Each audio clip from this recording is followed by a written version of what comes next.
Salut Bissom, bonjour YouTube, je suis Sébastien, et petite vidéo très rapide, juste pour revenir sur les prévisions que j'avais fait sur SummerSlam, et vous faire aussi un petit retour, parce que c'était un PLE dont j'aimerais un peu parler. Donc, je vais rapidement vous remontrer les pronostics. Mon écran est là, c'est pour ça que je ne regarde pas à la caméra, excusez-moi. Sur ça, forcément... Ah bah si, il le voit. Bah voilà, parfait. Je vois que j'avais oublié de noter un D, mais ce n'est pas grave. Puisque je vais vous faire rapidement.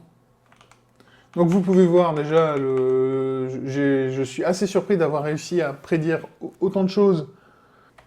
Donc, voilà les résultats. Je vais rapidement les passer par... Je vais rapidement repasser dessus. Moi, j'ai vu le PLE en différé, parce que bon, en live, c'est à 1h du mat, de 1h à 3h, 4h du mat. Non. Je suis fan de catch, mais pas à ce moment-là. Donc, le match, la soirée a commencé avec le match, si je me rappelle bien. Alors, elles sont dans l'ordre de la carte, dans lequel la carte avait été présentée, pas dans lequel les matchs ont eu lieu. Le premier match qui avait eu lieu, c'était Liv Morgan Rhea Ripley. C'est Liv Morgan qui a gagné, contrairement à ce que j'avais prédit.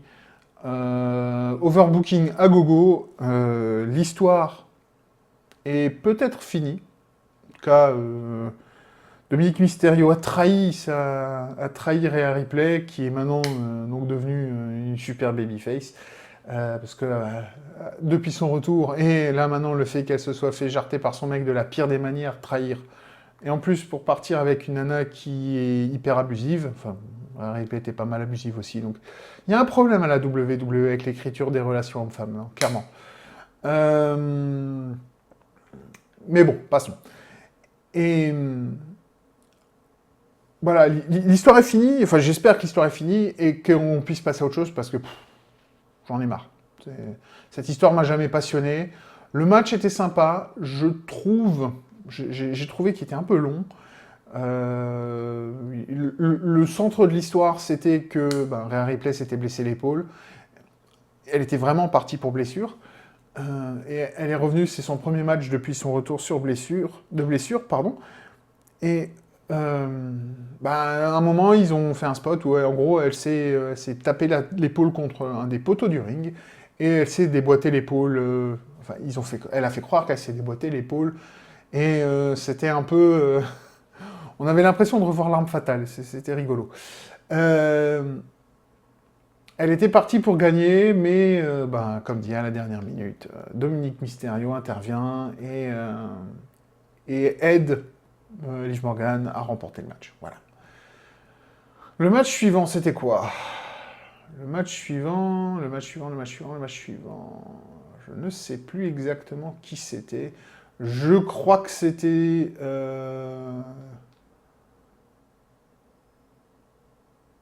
Je crois que c'était Zayn Broadbreaker. Moi, je vais les reprendre dans l'ordre de la carte de base en haut, et puis voilà. Zayn Broadbreaker, ça a été un match rapide, comme je m'y attendais. Même si Zayn n'est pas non plus été complètement détruit et enterré, voilà, quoi. Mais ouais, Breaker a eu une victoire forte, et je suis curieux de voir ce que ça va donner. On va voir. On va surtout voir où il va. À mon avis, ils sont en train de préparer un Breaker Ilya Dragunov pour le prochain gros PLE.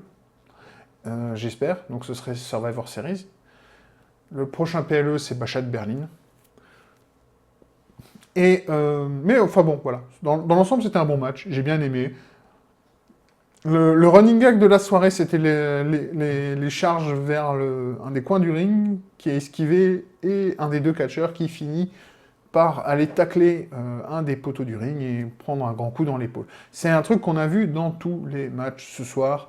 C'était un peu le running gag, c'était, je sais pas pourquoi, mais il y a comme ça des choses qui reviennent dans tous les matchs. Allez comprendre. Dans l'ensemble, c'était un bon match, j'avais bien aimé. Bayley contre Nia Jax. Ça, c'était un match qui a duré plus longtemps que je ne l'attendais, qui s'est bien passé. En tout cas, je crois que Nia Jax, elle a fait un de ses meilleurs matchs depuis un petit moment avec ça. Et ça a donné un truc très sympa, une histoire correcte.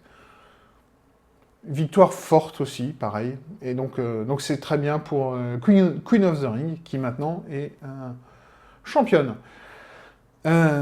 Ensuite, Rhea Ripley, Liv Morgan, on en a parlé. Drew McIntyre, CM Punk avec Seth Rollins en tant qu'arbitre spécial. Bah, dans l'ensemble, c'était un match correct. Il y a quelques vidéos qui ont fait surface entre-temps de Seth Rollins qui faisait des commentaires dans le ring. Et le mec était un salopard. Il a un talent d'improvisation, donc c'était assez rigolo à voir. Mais ça a durant... Les deux autres catcheurs ont dû probablement avoir du mal à garder leur sérieux pendant leur boulot. C'est McIntyre qui gagne. Et j'en suis très content. Parce que ça veut dire que l'histoire va pouvoir continuer. Au centre de l'histoire était le bracelet qu'avait CM Punk et que McIntyre avait volé, sur lequel il y a le prénom de sa femme et de son chien. Voilà. Bref, les prénoms de sa famille, de ceux qu'il aime le plus, et McIntyre lui a volé. CM Punk avait pu le récupérer pendant le match, mais une fois que McIntyre l'a battu et l'a laissé KO au milieu du ring, il lui a repris le bracelet. Bref, l'histoire n'est pas finie. Je ne comprends pas ce que Seth Rollins venait foutre là, outre le fait qu'il avait été impliqué dernièrement. Et à mon avis, vu que Seth Rollins a pris un coup aussi, un gros coup pendant le match, et volontaire, pas accidentel, il y a aussi eu un ref bump, mais bon, voilà. On va peut-être partir sur un triple threat. On verra bien.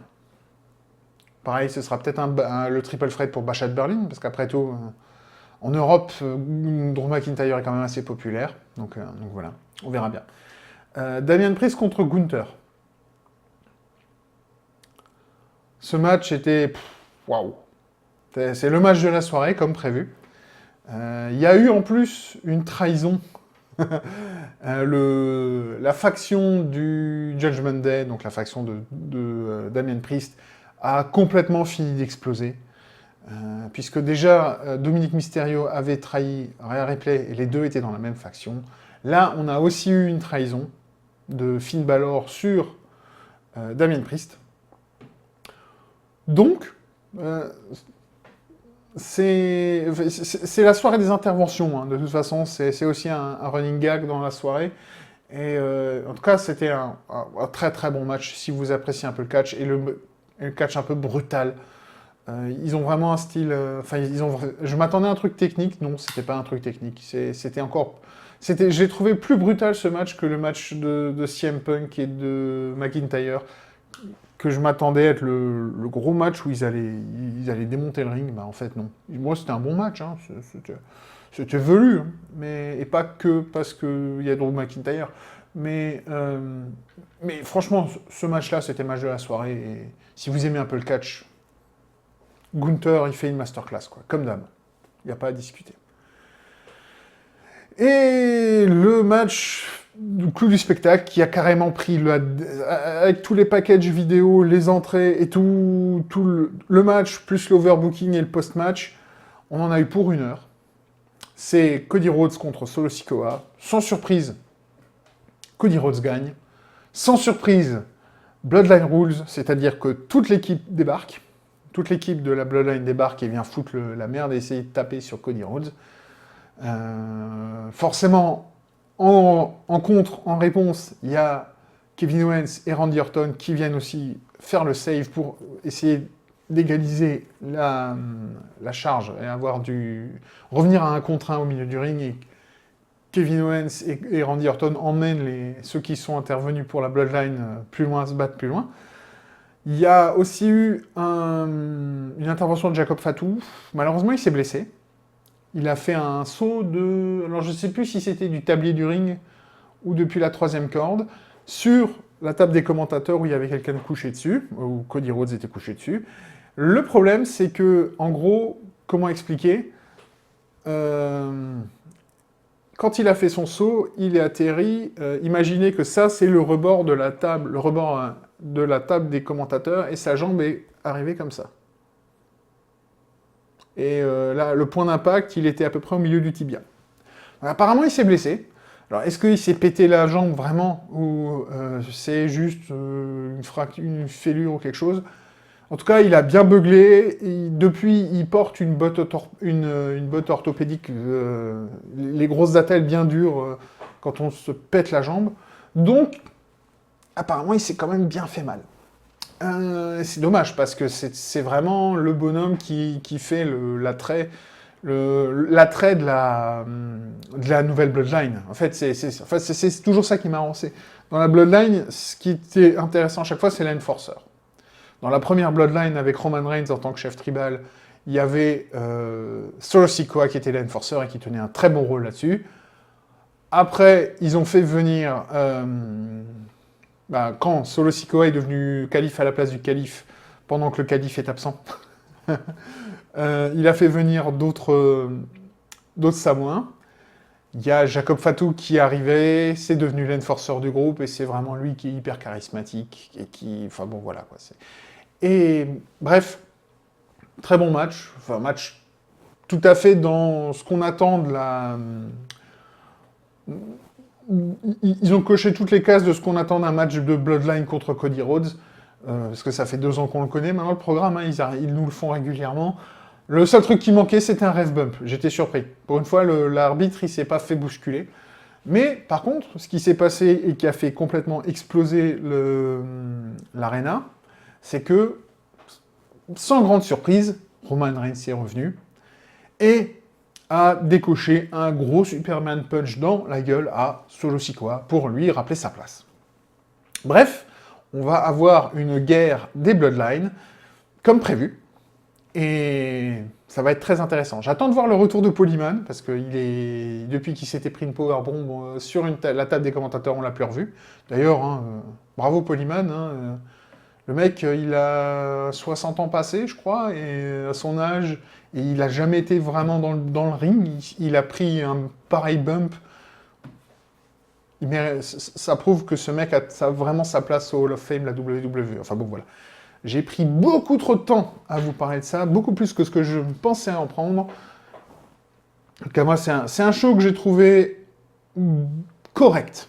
Beaucoup de gens, enfin, j'ai pas encore vu les retours, mais dans l'ensemble, tiens, on va regarder en live. On va regarder Cage Match. Qu'est-ce que dit la communauté de SummerSlam ?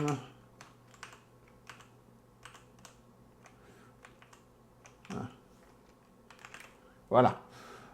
Que dit Cage Match de SummerSlam ? Un 7,8. Allez, mais non, ça c'est la WWE. C'est ça qu'il faut que je clique. Voilà, 6,97 pour l'instant. Je suis assez d'accord qu'on est un peu en dessous du 7.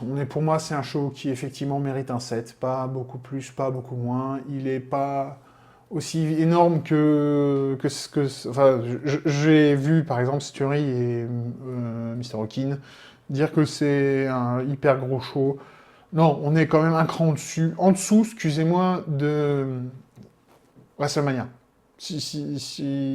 Pour moi, WrestleMania, pour l'instant, c'est le gros show de l'année. Enfin, et normalement, enfin, c'est sans surprise, hein, mais là, SummerSlam, il est quand même légèrement en dessous, alors que c'est censé être le plus gros show de l'été, c'est censé être le PLE numéro 2.